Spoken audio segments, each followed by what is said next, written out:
కాంగ్రెస్ జాతీయ అధికార ప్రతినిధి ప్రియాంక చతుర్వేది ఆ పార్టీకి ఝలకిచ్చారు. కాంగ్రెస్ లో గూండాలకు ప్రాధాన్యం ఇస్తున్నారంటూ సొంత పార్టీపైనే ఫైర్ అయిన ప్రియాంక ఊహించినట్టుగా కాంగ్రెస్ పార్టీకి రాజీనామా చేసి శివసేనలో చేరారు. పార్టీ కోసం శ్రమించే వారికి బదులు పోకిరీలకు కాంగ్రెస్ నాయకత్వం ప్రోత్సాహం ఇస్తోందంటూ చతుర్వేది వ్యాఖ్యానించడం కలకలం రేపింది.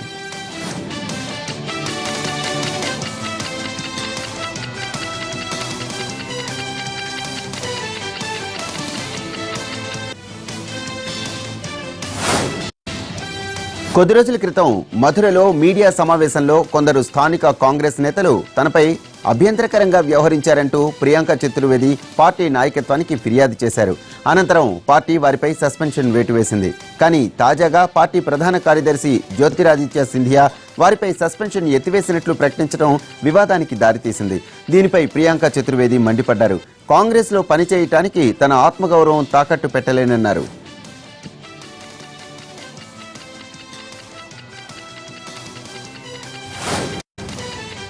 అన్నీ ఆలోచించి అందరితో మాట్లాడిన తర్వాతే శివసేనలో చేరానని చెప్పారు ప్రియాంక.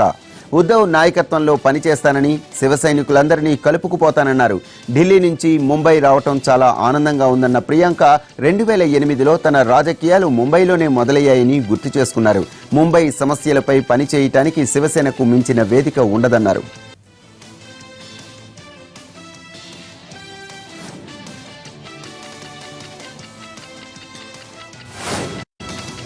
తమ నాయకత్వ తప్పిదం కారణంగానే ప్రియాంక చతుర్వేది కాంగ్రెస్ పార్టీని వీడారని అన్నారు కాంగ్రెస్ కమ్యూనికేషన్ ఇన్ఛార్జ్ రణదీప్ సింగ్ సుర్జేవాలా.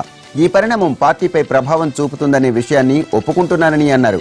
కీలక నేతలు పార్టీని విడిచిపెట్టిన ప్రతిసారి బాధగానే ఉంటుందని అన్నారు. ఎవరైనా భవిష్యత్తు పురోగతి వైపు అడుగులు వేయటం సహజమేనని, చతుర్వేది సహా అలాంటి వారందరికీ మంచి జరగాలని తాము ఆశిస్తున్నానని పేర్కొన్నారు.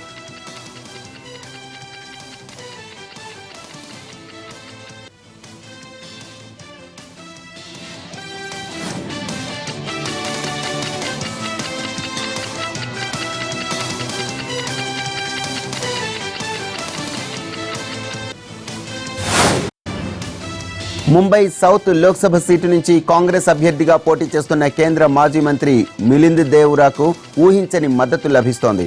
రిలయన్స్ ఇండస్ట్రీస్ అధినేత ముఖేష్ అంబానీ ఈ ఎన్నికల్లో మిలింద్కు మద్దతిస్తున్నట్టు ప్రకటించారు. మిలింద్ తన ట్విట్టర్ ఖాతాలో ఒక వీడియోను షేర్ చేశారు. అంతేకాదు కోటక్ మహేంద్ర బ్యాంక్ అధినేత ఉదయ్ కోటక్ సైతం మిలింద్ గెలవాలని ఆకాంక్షించారు. ఈ నియోజకవర్గంలో ఈ నెల 29న పోలింగ్ జరగనుంది.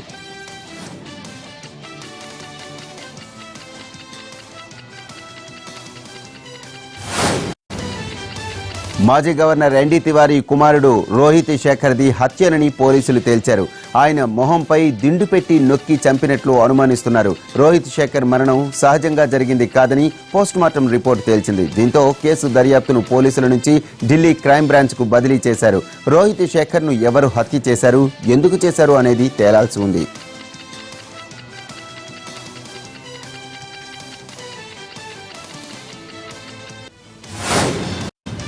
పోస్టుమార్టం రిపోర్టు వచ్చిన తర్వాత రోహిత్ శేఖర్ మరణాన్ని హత్యగా నమోదు చేసిన ఢిల్లీ క్రైమ్ బ్రాంచ్ పోలీసులు దర్యాప్తు చేస్తున్నారు. ఇందులో భాగంగా ఢిల్లీలోని రోహిత్ శేఖర్ ఇంటికి వెళ్లారు. ఆయన కుటుంబ సభ్యులను, పని మనుషులను ప్రశ్నించారు. ఆయన భార్య అపూర్వ ప్రస్తుతం ఢిల్లీలో లేరు. రోహిత్ శేఖర్ ఢిల్లీలోని డిఫెన్స్ కాలనీలో నివాసం ఉంటున్న ఇంటిలోని సీసీ కెమెరాల్లో 2 పనిచేయటం లేదని పోలీసులు గుర్తించారు. రోహిత్ శేఖర్ ఉత్తరాఖండ్ లో ఓటు వేసి ఈ నెల 15న తిరిగొచ్చారు. ఈ దృశ్యాలు సీసీ కెమెరాల్లో రికార్డయ్యాయి. తర్వాత రోజు రోహిత్ శేఖర్ కు అనారోగ్యంగా ఉందని, ముక్కు నుంచి రక్తం కారుతోందని రోహిత్ శేఖర్ తల్లికి ఫోన్ వచ్చింది. దీంతో ఆమె ఇంటికి వచ్చి ఆసుపత్రికి తీసుకువెళ్లారు. ఫోన్ వచ్చిన సమయంలో ఇంట్లో రోహిత్ శేఖర్ భార్య, కజిన్ సిద్ధార్థ, పని మనుషులు ఉన్నారు. రోహిత్ ను ఆసుపత్రికి తీసుకువెళ్లేసరికి చనిపోయినట్లు వైద్యులు గుర్తించారు.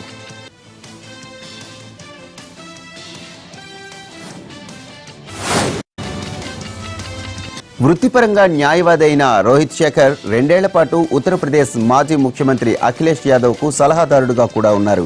రోహిత్ ను ఎన్డీ తివారీ తన కుమారుడిగా అంగీకరించకపోవడంతో ఆయన మీద చాలా కాలం న్యాయ పోరాటం చేశారు. డిఎన్ఏ నివేదికలు, న్యాయ పోరాటం ఫలితంగా 7 సంవత్సరాల అనంతరం 2014లో తివారీ ఆయన్ను కొడుకుగా అంగీకరించక తప్పలేదు.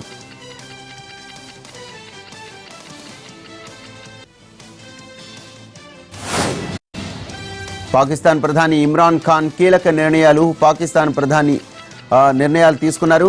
ప్రధానిగా ఏడాది పూర్తి చేసుకోకముందే పనితీరు బాగాలేదని భావిస్తున్న మంత్రులను కేబినెట్ నుంచి తప్పించారు.